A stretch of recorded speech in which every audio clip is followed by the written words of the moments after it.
and welcome to Laura de Samar's channel, of where I will be explaining what I learned about acting today. So in the book that I'm reading, which is called The Invisible Actor, I'm almost done. Amazing points about the relationship between the performer and the audience. This book is mainly about theatre. It's not about film, but I actually think that we can learn a lot just by dipping our toes into many different methods, to many different schools of thoughts in terms of acting. Watching, listening, reacting, that's the whole juice of acting. And so the author, what he says is that rule of thumb is that daytime is yang meaning it's more active, so we can afford to perform in a more, like, taking more of our time telling the story during the day, whereas nighttime usually is more yin, so we can do a performance that's quite yang. However, this is just a rule of thumb. I don't know if that's the idiom. It's more of understanding what the audience is like the day of the performance. And actually, in his opinion, it's important that we are not waiting in the dressing room for our cue to then jump on stage, but rather, if possible, be like in the last row, understanding what the vibe is of the story, because obviously each night is different, or in the wings, and really, try to understand what is required of our performance that day. So I thought that was wonderful, and I also wanted to just wish you the very best today, and tell you that my lesson for acting on Friday and Saturday, why it's important that we keep training every single day, is because it is so easy to forget the very basics of acting, even if we're auditioning constantly. And even if, like, for instance, I kept talking about acting tools and all these different things I've learned through so many years of training. However, on Friday, basically on Saturday, I had the culmination, it was the third round of auditions for a feature project. And so on Friday, because it was the third round, I had already done some work on the character, so I continued the same working on it. And we want to keep the same vibe of what we presented, because that is what they wanted from us. So the process was I'm very grateful for that process, because more than anything, it taught me about the people involved in the production, which again, in this case, would be kind of like the audience, I guess. So just understanding what more the vibe of the project is, which I think informs our relationship with the people that are making the project. Personally, because I'm also in production, I love to understand sort of how leadership works from that angle, and so I'm very, very excited about that process.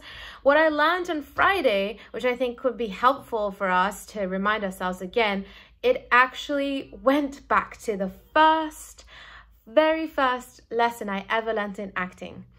And I was training at the semester of the classical acting semester at LAMDA, which is a lot of Shakespeare.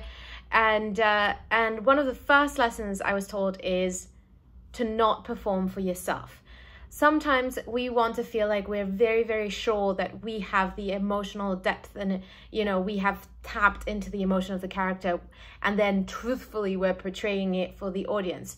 So we make sure that we feel it, and we think that if we're feeling it, the audience will feel it too. But that's not acting. That's self-serving.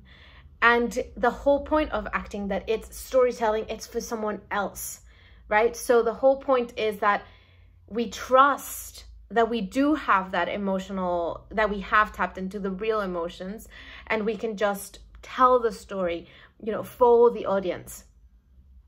And what I did to make it very clear was, on Friday, I logged into weaudition.com to make sure that I could practice with an actor that I admire, because if we are challenged by another actor, our acting goes, improves.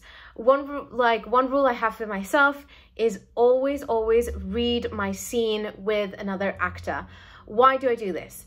Because practicing a scene by myself, or just reading out a text, it doesn't have the depth that we would have by having, I guess, not even the nerves, but like the truthfulness of a human interaction, And I guess, yes, we are presenting, and I don't know about you, but I feel like live auditions are here, and, you know, self-tapes are like here in terms. So I always, with self-tapes, I tend to do so many of them because I want to reach the peak energy level of live auditions.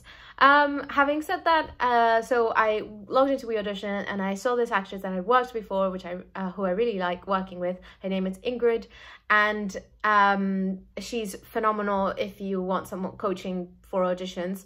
And she told me, look, like in this heartbreaking scene, yeah, when your character is told that heartbreaking news, I can see that you just put your hand over your mouth. And then the next time we did the scene, she was like, and now you're just really closing your eyes. And I was like, shoot, what I'm subconsciously doing by covering my face, by closing my eyes, it's really going in to make sure that the emotion that I have is truthful and that I'm really getting there and I'm not faking it. But that's not our point. The point as performers is to deliver it. So see, what I'm trying to say is that there is a difference between playing it for myself and making sure that I'm aware and that the emotions are there, and actually, you know, it's like I'm not focused on myself and I'm not focused on my pain. Because when something painful is happening, we're not like, oh, woe is me. Like, we might, but that's more like you know, that's a very specific situation. And in this situation, the character is in front of another person. It's not like a private moment that they're in their room and they're just crying by themselves. It's very much like they have the person that's informing them. They have another character. It is like, even though it's a small public space, it is like a public space for them. And they're not thinking, oh my God, that's painful. It's more like, what are we going to do? And then the emotions take over, but the character is still actively, you know, wanting things outside. So that's the lesson I learned on Friday. And the lesson I learned on Saturday in the workshop for the audition is quite, it was quite it's like a full day event. And so just going back to the idea that our perspective, our experience in the world has to do with how we define it, what words specifically we choose to define. So for instance, in terms of politics, Peru is going into an election. I had many people saying like, oh, it's the end of the country. Or we could say, what if it's the beginning of the country, in the sense that, well, first of all, we don't know what the results of the elections are. And you know, even if the candidate that we want to win wins, you know, we've been so close to disaster that, or I guess, you know, that is a wake-up call. We, instead of calling it like a disaster, we can call it a wake-up call, and then say we're never going to go back to the point, and we're going to the point we were, and we're going to keep improving. Again, the way that we describe things changes our emotional, you know, our emotional composition, like what we have, what emotions we're holding, harboring, what our actions are, and I think it's so helpful to make sure that we are at our best energy in order to be able to actually do a good job when performing. So those are the lessons that I learned Friday, Saturday, and what I learned today reading this book. Have a lovely day. Have a lovely rest of the week. You got it. We got it. Let's keep learning and becoming better performers and making the world a better place, one story at a time. Storytelling is the crux of humanity, right? People have been telling stories since forever, and it's such a powerful tool to share messages and get people to act on things, which is ultimately, I guess, the power to really make this world a better place. Again, thank you for listening, and if you have any questions, please just type them below. Thank you.